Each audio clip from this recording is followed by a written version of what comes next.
Chapter 10. Greetings from Camden. Summer was flying by, and it was hard to believe that we only had 2 trips left. When Sunday arrived, my parents told us that our next trip would be to Camden, New Jersey. I was wondering if they meant the same Camden that sat on the other side of the Ben Franklin Bridge, facing Philadelphia. "Which Camden?" I asked. "What do you mean, which Camden?" my dad asked. "How many Camdens do you think there are?" "Then can we go over the bridge into Philly?" "No, Nick, we visit Philly all of the time. This is a New Jersey day trip." "But why go to Camden if we aren't crossing the bridge?" I wondered. "Maybe to see the New Jersey State Aquarium?" "Oh," I said, feeling like they finally ran out of good trips. "What's with the long face?" my mom asked. "I don't know," I mumbled. "Haven't you got anything else to do instead?" "You'll have plenty to do," my dad said as he walked into the kitchen. "We haven't steered you wrong yet, have we?" I guess he had a point, but I still didn't have high hopes about this trip. They told T-Bone to be at our house by 7 o'clock and make sure his mom didn't need him. Of course, T-Bone's mom was delighted that he was out of her hair 1 day a week. It was like she hit the lottery, and the prize was weekly trips at Camp Abruzzi. When Tuesday morning rolled around, I crawled out of bed. I just didn't have my usual energy. I went downstairs and saw Emma and Maggie wearing matching fish sundresses and visors. Everyone else seemed so excited. We piled into the van with only 1 bag of snacks and diaper gear and 2 strollers. We're definitely traveling light, I thought. Everyone piled in, and I expected to go onto the New Jersey Turnpike, a road I was becoming very familiar with. Instead, we drove into a town named Roebling and parked the car. "What are we doing?" I asked. "Taking the light rail," my mom said with a smile. "The what?"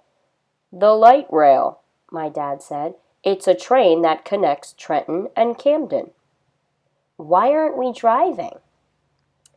"Why do you ask so many questions?" he snapped. "I don't know," I mumbled.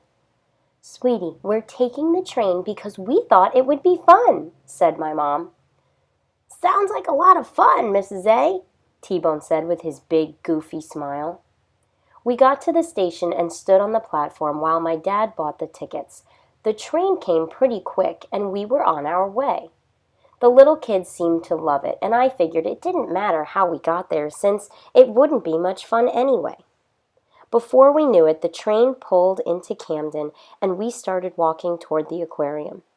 I realized that the whole time we lived right across the river, we never once went to the aquarium.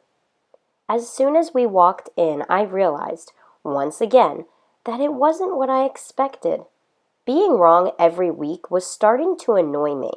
I thought the aquarium would be like an underwater museum, but instead it was big and bright and everything was alive. My dad grabbed a map and made the mistake of asking what we wanted to see first. At one time, shouts of penguins, fishies, sea dragons, and sharks rang out, causing a bit of a scene. "Okay, just follow me," my dad said, clearly showing better judgment. Our first stop was the penguins. They were pretty funny, and we got to see them above and below the water. There was a 20-foot-high glass wall so you could see them play in the water. A young kid was there to answer questions, and my mom had plenty. "Are they birds or are they bird-looking fish?" she asked. "Actually, that's a common question," he said. "They are birds because of their feathers and front 2 limbs, which have become wings." "Really?" she said. "Why are they black and white?" "Well, the black and white is their camouflage. When they swim on their bellies, the black side blends in with the water above them, and the white side looks like the light underwater animals see when they look up." "And they're always ready if they get a last-minute invitation to a wedding," T-Bone joked. "Yeah, they're ready for weddings," the kid said, rolling his eyes. When we left the penguins, we walked around and came up to the sea dragons. They looked kind of like seahorses, and the woman by their tank said they were related. For some reason, they scared Emma, so we kept walking. Eventually, we came across the tank with the seals. Emma must not have been afraid of seals, because as soon as she walked up to them, she started barking and clapping her hands. Getting into the spirit of things, T-Bone did too. "Careful, Tommy," my dad cautioned. "You do that so well, they just may throw you in the tank." "Really?" he asked. We all shook our heads. As we continued to tour the aquarium, we saw hundreds of fish, sharks, and a South American rainforest exhibit with birds. The aquarium was definitely better than I thought it would be. "Hey, Dad, why didn't we ever come here when we lived in Philly?" I asked. "I don't know. We always meant to drive over," he said. It was getting close to lunchtime, so my parents brought us over to the River View Cafe.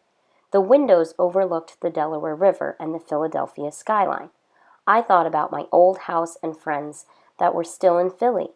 Even though it had been a year since we moved, sometimes I forgot that I didn't live there anymore. "Where are we going now?" Timmy asked. "You'll see," answered my dad. We walked outside, and next to the aquarium was the Camden Children's Garden. I had never heard of it, but decided, for once, to reserve judgment until I actually went in. They had a 60-foot sunflower, a dinosaur made out of 4 old cars, and gardens everywhere. Maggie and Emma loved every inch of it. There was a 3 Little Pigs garden with the pig's house, an Alice in Wonderland garden, and a giant's garden. "Mommy, can I go in the piggy's house?" Emma asked. "No, sweetie, the piggies aren't home," my mom said, trying to move to the next garden. "Sure they are," said T-Bone. "One went to the market, but one stayed home, remember?" My mom just closed her eyes, took a deep breath, and tried to explain to T-Bone that he was mixing up his pig stories. "Tommy, the pigs going to the market is a little story to help kids count their toes. This garden is about the 3 little pigs and the big bad wolf." "Oh, yeah," he nodded. "And now Little Red Riding Hood went through the woods to visit her grandmother, but ended up breaking the beds and the chairs." "No!" hollered Maggie. "That is not right. It's a different wolf for Red Riding Hood, and Goldilocks broke the bear's beds and chairs. Mom, tell him he's wrong." "Are you sure?" he asked my 5-year-old sister. Maggie turned her head in disgust, looked at my father, and said, "He's not too bright, is he?" We didn't know where she heard the expression, but were impressed at her appropriate usage. My parents laughed, and I was pretty sure I knew what they were thinking. While we were at the garden, we saw a greenhouse, a carousel, and a railroad garden. We also climbed up a huge tree house, something I never did in Philadelphia. Of course, as usual, we ended our visit at Ginkgo's gift shop. I was shocked when my mom came out of the store with 5 T-shirts. "Do they take coupons?" I asked. "Don't act like we don't buy you anything," my dad snapped. Then he looked at my mom and whispered, "Did you have a coupon?" My mom just shook her head.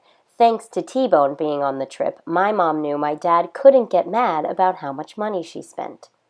We left the garden and walked over to the waterfront. Before I knew it, we had reached the USS New Jersey. "Are we going on a cruise?" T-Bone asked. "Actually, Tommy, we're going aboard the most decorated battleship in the U.S. Navy," my dad said. "I don't know if I'm allowed to join the Navy," T-Bone says as he stared at the enormous ship. "Tommy, we're just taking a tour." "Oh, then that's okay," T-Bone said with a sigh of relief. My dad bought the tickets and we started our tour. The tour guide told us it was 11 stories high, over 887 feet long, and the sailors used to call it the Big J.